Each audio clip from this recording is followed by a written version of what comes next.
हरे कृष्णा। तो बहुत बहुत धन्यवाद आप लोगों का कि मैं भगवान के कीर्तन से वंचित नहीं, आप लोगों के आशीर्वाद से। भगवान जो हैं वो सर्व मंगलकारी हैं। और भगवान के बारे में कहा जाता है कि भगवान जो हैं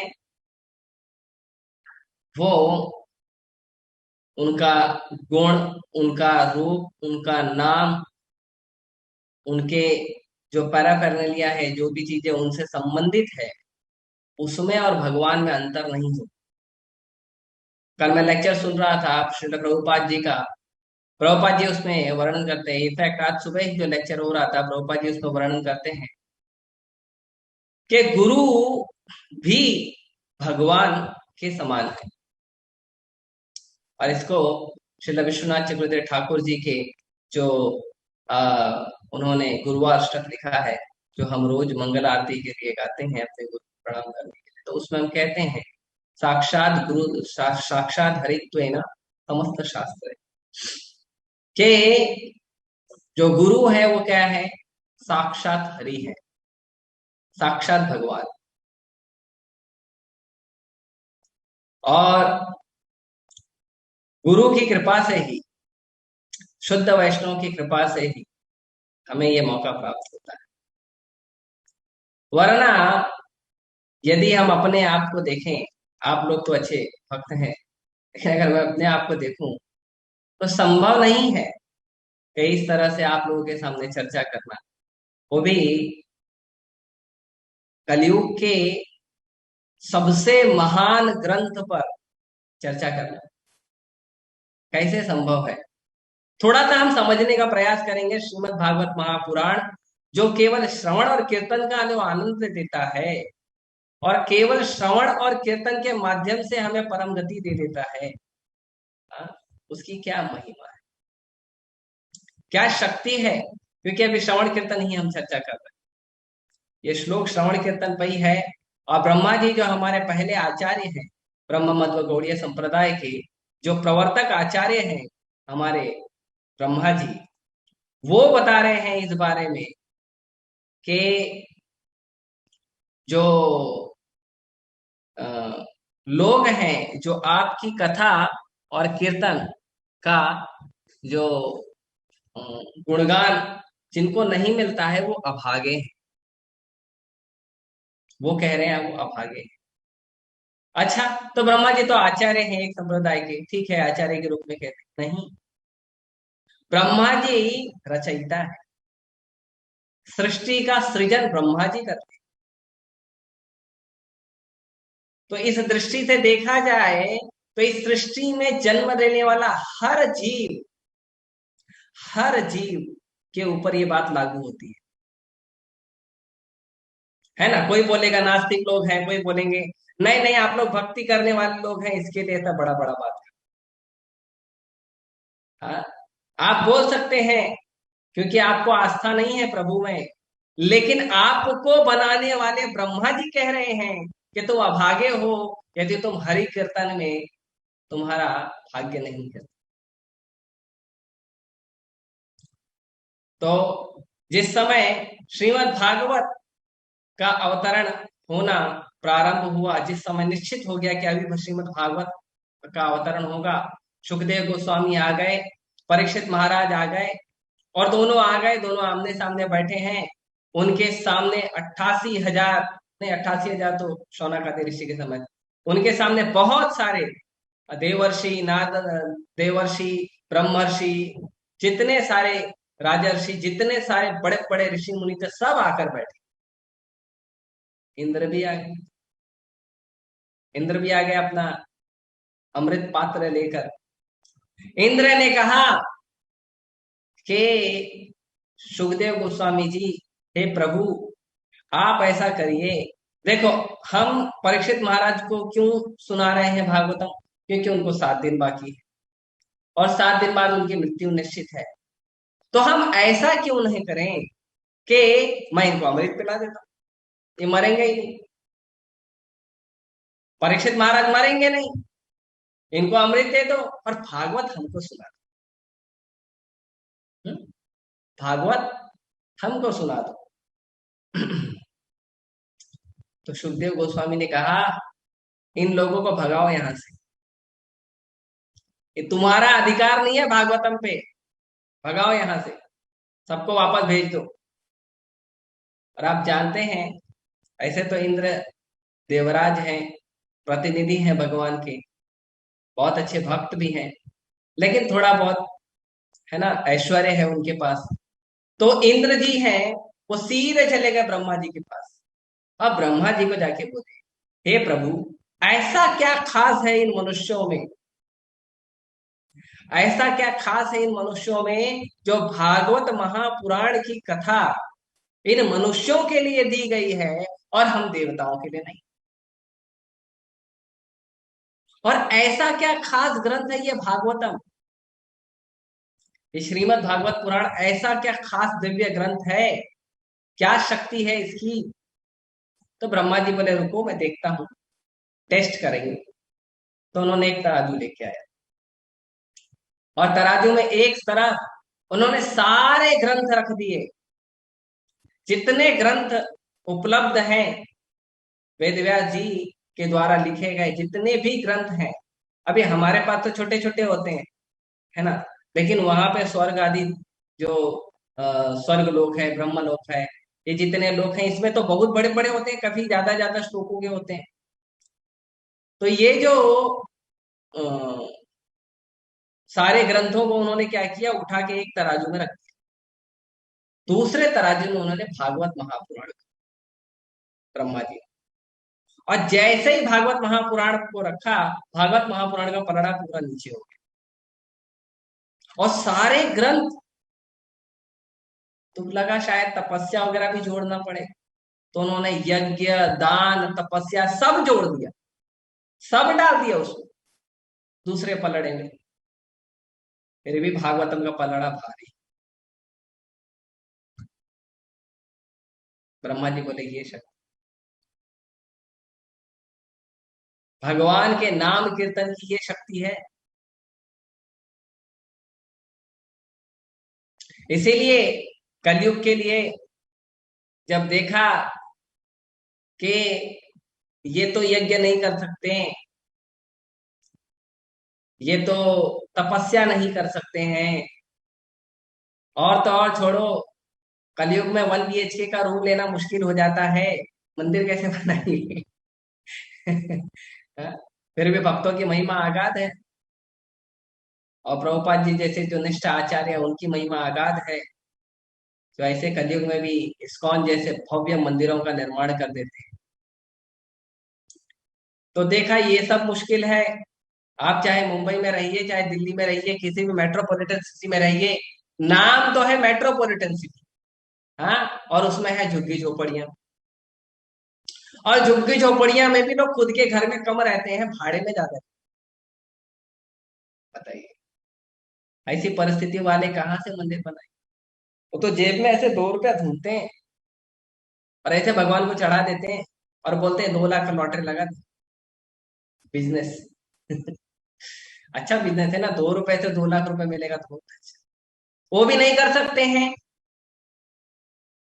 तो महाप्रभु, करुणा अवतार महाप्रभु प्रकट हुए और महाप्रभु ने कहा, हरे नाम हरे नाम एवं केवल, कलव नास्ते व नास्ते व गतिरन्य था।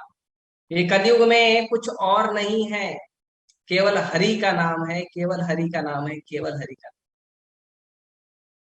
ये मायावादी, शून्यवादी और ना निर्विशेषवादी, ना जाने बहुत सारे वाद विवाद वाले लोग हैं, ये लोग कहते हैं कि हरि का नाम सब कुछ नहीं है, लेकिन फिर भी तुलसीदास जी ने वर्णन किया है, कलयुग केवल नाम आधारा। केवल कलयुग क्या है, भगवान के नाम रूप गुण लीला वैशिष्ट के कीर्तन मात्र का जो है वही सहारा है कलयुग में, दूसरा कोई उपाय नहीं है, नहीं है, नहीं है। अभी 2-3 दिन पहले हमारे मंदिर में भागवतम क्लास में धन सुंदर प्रभु लेक्चर दे रहे थे, तो प्रभु जी बता रहे थे कि महाप्रभु ने हरि नाम तो 3 बार बोल दिया फिक्स करने के लिए कि हरि नाम ही सब कुछ है, लेकिन नहीं शब्द 3 बार क्यों? एक बार बोल देते नहीं है ना, च एव ये सब लगा के बोल देते, है ना। ऐसा भगवदगीता में कई जगह च लगा है, कई जगह एव लगा है, वही लगा के बोल देते हैं। एक बार में नहीं बोले हो जाता। तो वो बताते हैं 3 बार इसलिए कहा गया क्योंकि लोग है ना, कोई तपस्या के पीछे जाता है, कोई ज्ञान के पीछे जाता है, कोई ध्यान के पीछे जाता है। तो उन्होंने कहा इसके लिए 3 बार बोलना पड़ा कि तपस्या से नहीं होगा, ज्ञान से नहीं होगा, और ध्यान से भी नहीं होगा। एकमात्र भक्त्या माम अभिजानाति यावन य च अस्मि तत्वतः। अगर आपको कृष्ण को, परम भगवान को संपूर्ण रूप से, संपूर्ण एब्सोल्यूट अंडरस्टैंडिंग में अगर समझना है, तो क्या है? एक मार्ग है, भक्ति का मार्ग। और क्या है भक्ति का मार्ग? श्रवणम कीर्तनम विष्णु स्मरणम, जो 9 विधा भक्ति के अंग बताए हैं प्रहलाद महाराज जी ने, ये 9 अंगों से भक्ति की जाती है। ये है भक्ति का मार्ग, ये है श्रवण कीर्तन। तो जितना भी है ना भागवतम में वर्णन है, कोई बोलेगा ठीक है आप भागवतम बोल रहे हो पढ़ने के लिए, भागवतम से भक्ति मिलेगा, लेकिन मेरे हृदय में बहुत कामना है, मैं बहुत सारी इच्छाएं चाहता हूं, मुझे ये भी चाहिए, वो भी चाहिए, वो भी चाहिए, बहुत सारी चीज चाहिए, या मेरे हृदय में तो कोई कामना नहीं। जब मुझे भौतिक आकर्षण ही नहीं है तो मैं क्यों पढ़ूं भागवतम? मैं ऐसे ही भजन कर लूंगा। या कोई बोले नहीं भाई कुछ में तो कामना बहुत होगी, किसी में कामना नहीं होगी, लेकिन मैं तो केवल मोक्ष के लिए बैठा हूँ, ध्यान कर रहा हूँ विष्णु के चरणों पे, बस मोक्ष मिल जाए, बस जैसे तैसे झंझट छूटे संसार का। हाँ, तो ये सोचते होंगे। भागवतम कहता है अकामो सर्व कामो वा मोक्ष काम उदारधि तीव्रेण भक्ति योगेन यजेत परम पुरुष पुरुषः परम।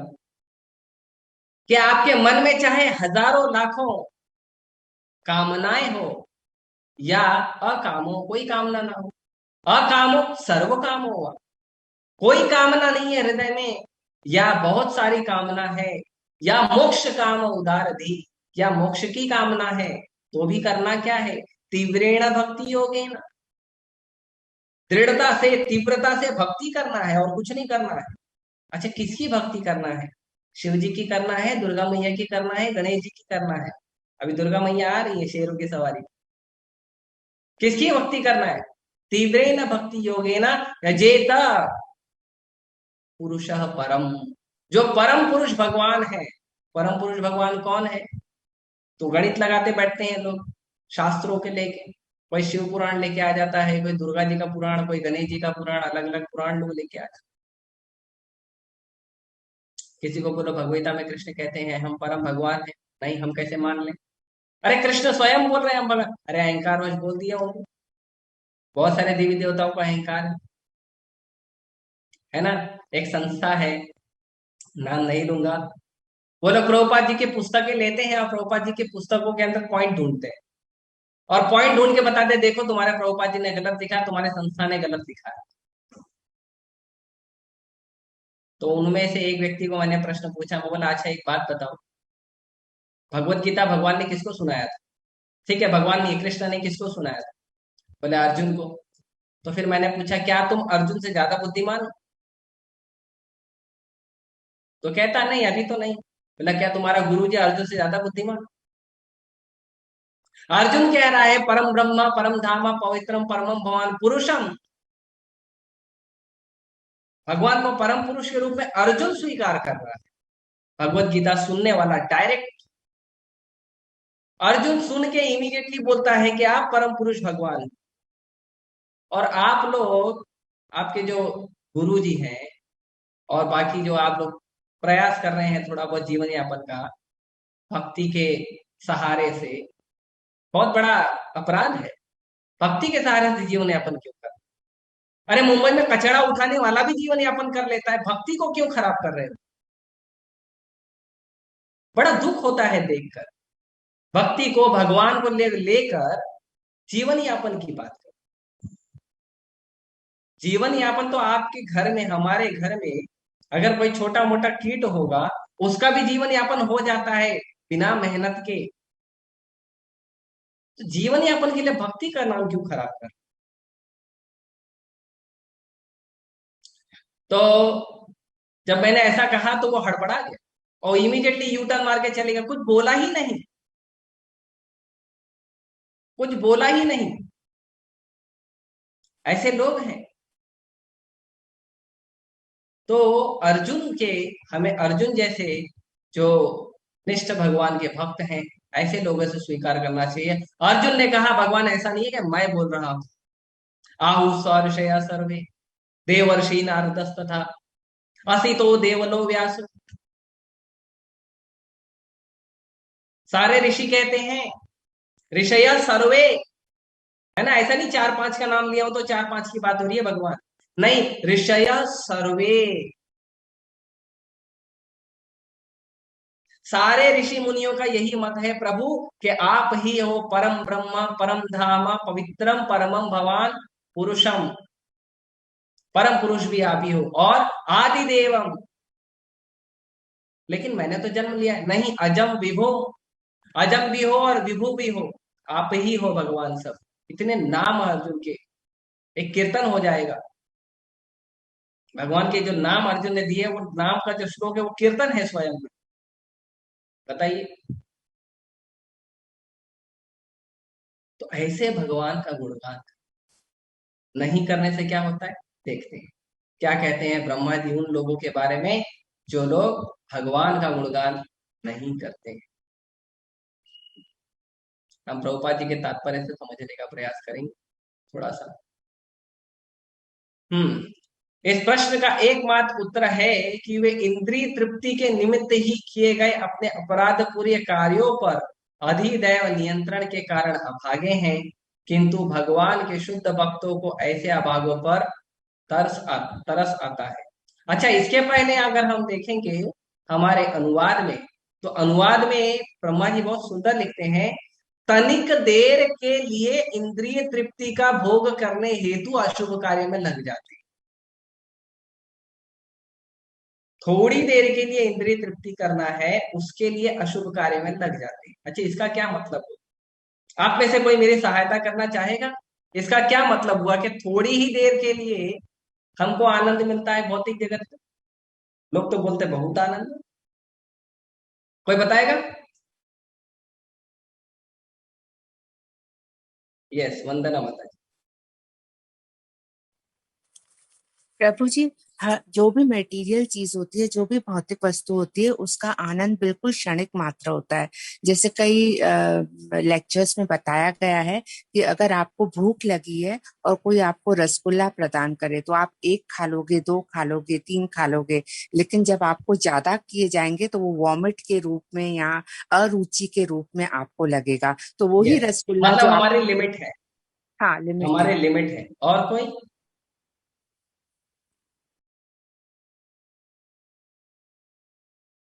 ठीक है, मैं वापस कंटिन्यू करता हूँ। तो ये तो आपने बहुत बढ़िया बताया कि क्योंकि हमारी लिमिट है, इसके लिए किसी चीज का हम आनंद नहीं ले सकते, है ना। लेकिन ऐसे भी कुछ लोग शर्त लगा के 20-20, 50-50 रसगुल्ला खा जाते हैं, शर्त का भी आनंद ले लेते हैं। फिर भी एक चीज समझने का प्रयास कीजिए, रसगुल्ला बनाने में समय कितना लगता है। वो जो रसगुल्ला खाना है, रसगुल्ला खाना है हमको, तो रसगुल्ला खाएंगे, एक खाएंगे, दो खाएंगे, मान लो किसी का 10 की कैपेसिटी है, कोई बहुत शक्तिशाली है, हाँ, 100-150 वजन वाला, तो वो 20-50 भी खा लेगा। लेकिन बनाने में कितना समय लगता है, खरीदने में कितना पैसा लगता है, जो पैसा आप खरीदते, पैसे का खरीदते हो, उस पैसे को कमाने में कितना समय लगता है, उतने समय का तो कष्ट है। और आनंद गया मुंह में। 1.5 इंच की जीवा है, 1.5 इंच की जीवा पर वो आनंद रहता है, और 1.5 इंच की जीवा जैसे समाप्त हो गए, खत्म हो गया। उसके बाद तो पेट में चले जाता है, उसके बाद हमको याद भी नहीं रहता है। कोई भी कार्य देखिए, लोग शादी ब्याह करते हैं, है ना, 2-2 महीना, 3-3 महीना, 4-4 महीना, 5-5 महीना, कई बार साल-साल, 2-2 साल तैयारियां होती।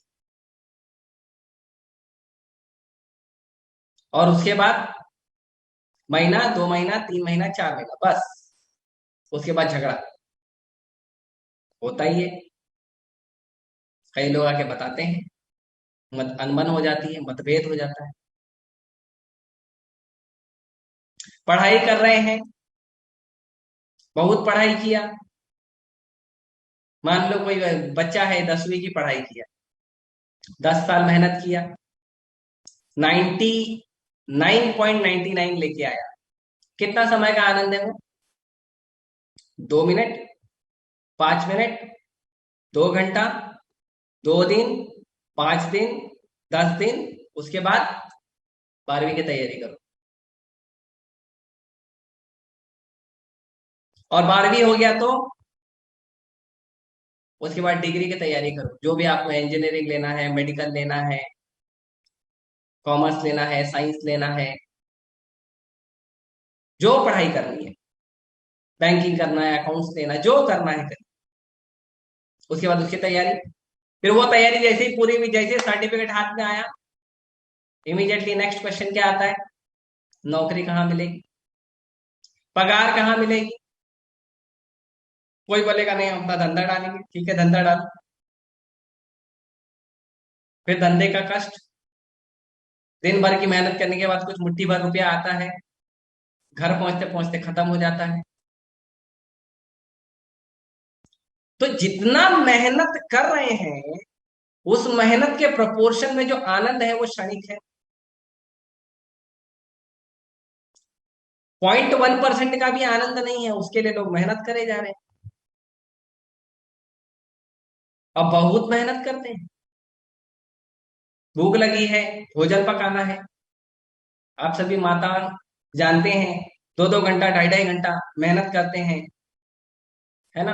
भोजन पकाने के पहले चीजों का ध्यान रखना, फिर भोजन पकाना, उसके बाद पूरा क्लीनिंग करना अच्छे से, चीजों को भोग लगाना भगवान को, काफी सारी चीजें। और खाने के लिए टाइम कितना लगता है? 10 मिनट, 15 मिनट, कोई ज्यादा लेता होगा तो 20 मिनट, खत्म। 2.5-3 घंटे की मेहनत और 20 मिनट में खत्म। क्षणिक है, आनंद क्षणिक, ये परिस्थिति है। और प्रभुपाद जी कह रहे हैं, लोग क्यों भगवान की भक्ति का, जब भगवान की भक्ति अनंत आनंददायक है, तो भगवान की भक्ति का आनंद क्यों नहीं लेते हैं? कोई प्रश्न करेगा तो उत्तर है कि वे इंद्रिय तृप्ति के निमित्त ही किए गए अपने अपराध पूर्ण कार्यों पर अधिदैवी नियंत्रण के कारण अभागे हैं। क्योंकि उनका भाग्य जो है अभागा है, क्योंकि वो इंद्रिय तृप्ति में बहुत ज्यादा लगे हुए हैं। इतना ज्यादा लगे हुए हैं कि उनको लगता है इंद्रिय तृप्ति सही है, भक्ति गलत है। आप जाइए किसी को बोलिए भगवत गीता पढ़िए, वो आपको लेक्चर देगा उल्टा। जो भी व्यक्ति है, हम जाते हैं कई बार, तो हमको तो देखते ही वो लेक्चर देने लगता, अरे इतनी कम उम्र में ब्रह्मचारी बन गया, ये उम्र है करने की है सब।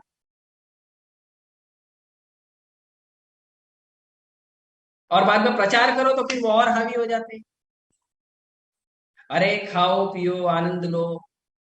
अच्छा उनको पूछो आपको आनंद आ रहा है, तब उनका उत्तर कुछ नहीं आता। कुछ लोग सोफिस्टिकेटली बोल देते हैं ऊपर से कि हाँ हमको आनंद आ रहा है, लेकिन भागवत प्रमाण है ना, आनंद है कहाँ? यदि आनंद है तो क्राइम क्यों बढ़ते जा रहा है? यदि आनंद है तो प्रमाण दीजिए, क्राइम क्यों बढ़ते जा रहा है? यदि आनंद है तो लोग सुसाइड क्यों कर रहे हैं? यदि आनंद है तो हॉस्पिटल क्यों बढ़ते जा रहे हैं? यदि आनंद है तो जिस व्यक्ति का जीवन भर हाथ थामा है, ये सोच के कि ये व्यक्ति मेरी सुरक्षा करेगा, मेरा अच्छा सब कुछ करेगा, उसी से झगड़ा क्यों होता है आए दिन?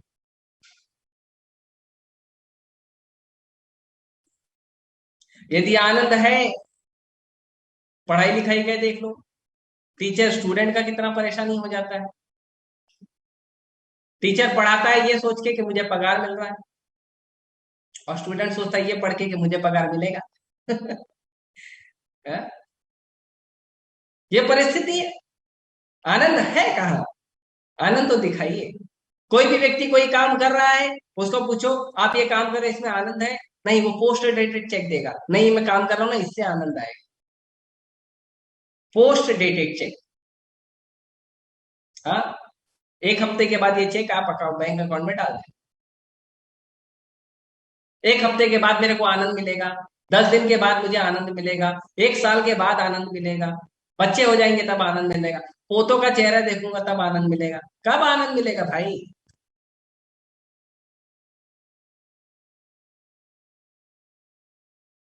लेकिन भक्ति में देखिए, और अगर आनंद है इतना सारा संसार में तो मंदिर क्यों आते हो? संसार में आनंद है, पढ़ाई करने के लिए स्कूल कॉलेज में आनंद है, तो मंदिर क्यों आते हो? घर में आनंद है तो मंदिर क्यों आते हो? रेस्टोरेंट में, पब में, दारू में, सिगरेट में, शराब में आनंद है, तो मंदिर क्यों आते हो? जितने भी साधु हैं वो आनंद को छोड़कर अपने आप को कष्ट दे रहे हैं, उनके पास क्यों जाते हो? क्यों उनको झुककर हरे कृष्णा बोलते हो? अरे मूर्खों के सामने कोई झुकता है क्या? लोग कहते हैं ना समाज के साधु महात्मा सब मूर्ख लोग हैं, जीवन का आनंद छोड़कर भाग गए। तो मूर्खों के सामने झुकने क्यों आते हो? कहाँ है? और यही देखो, मंगला आरती होती है, गौरा आरती होती है, गुरु पूजा श्रृंगार आरती होती है, और जो भक्त के पास न गाड़ी है, न बंगला है, न पत्नी है, न बच्चा है, न पैसा है, न तिजोरी है, और वो उन्माद नाचता है, एकदम उछल उछल के नाचता है। और जिसकी हाइट लंबी रहती तो वो तो और भी अद्भुत लगता है। और कपड़ा भी एकदम सादा, एक ही कलर रोज पहनते हैं, कलर भी नहीं चेंज करते, फिर भी आनंद देखिए। और ब्रह्मचारियों का तो ठीक है, अब गृहस्थों को भी देख लीजिए, गृहस्थों में भी देखो, जो अपने घर में लगातार कीर्तन कर रहे हैं, लगातार भागवत का श्रवण कर रहे हैं, आप जैसे जो अ, दिव्य भक्त हैं, लगातार भागवतम का श्रवण करते हैं, भगवत गीता का श्रवण करते हैं, अपना सारा कार्य कर रहे हैं, लेकिन उसके साथ साथ समय निकालते हैं भगवान के गुण कथा को समझने का, और उसमें दिव्य आनंद है। आनंद नहीं है तो रोज क्यों सुबह 8 बजे स्विच ऑन करके बैठ जाते? कोई करेगा क्या बिना आनंद के? आधे घंटे का सीरियल नहीं देखते हैं लोग, जैसे ही ऐड आता है इमीडिएटली स्विच ऑफ, दूसरे चैनल पे चले जाते हैं। अरे लोग 30 सेकंड का ऐड नहीं संभाल सकते हैं, और आप लोग एक एक घंटा एक व्यक्ति को बैठकर सुनते हो। आनंद नहीं है क्या? है तभी तो सुन रहे हैं ना। तो ये दिव्य है। भगवान भगवत गीता में जो कहते हैं जन्म कर्म च मे दिव्यम, ये साधारण नहीं है, ये दिव्य है, अद्भुत है, ये आनंद है, केवल आनंद कंद। क्या है इसमें? केवल आनंद, दूसरा कुछ है ही नहीं।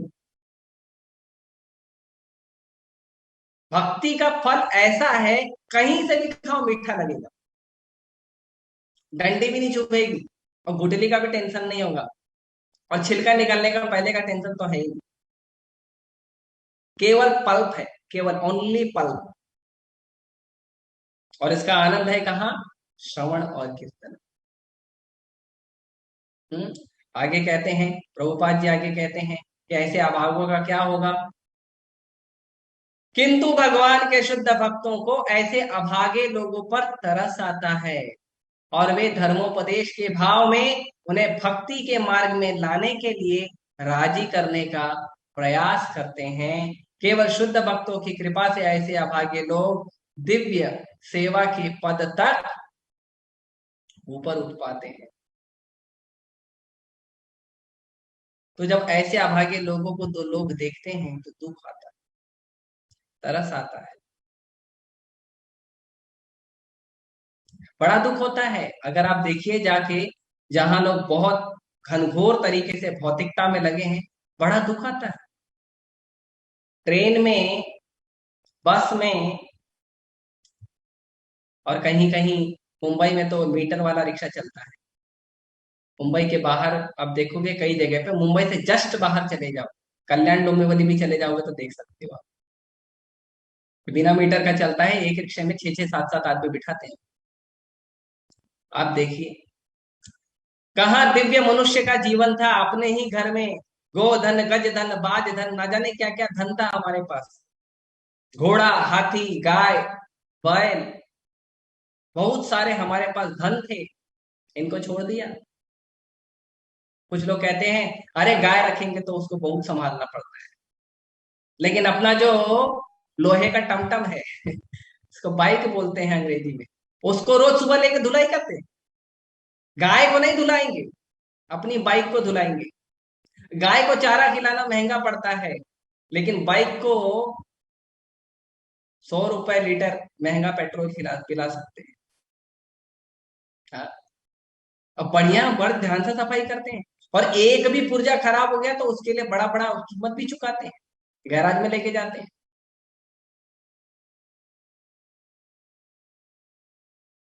यही तो है ना। देखो कर्मा तो है, कर्मा तो निकलेगा या तो गाय का सेवा करो, या तो बाइक का सेवा करो कर्मा तो निकलेगा। अब कुछ लोग गाड़ी का सेवा करते हैं, बड़ा बड़ा गाड़ी है ना।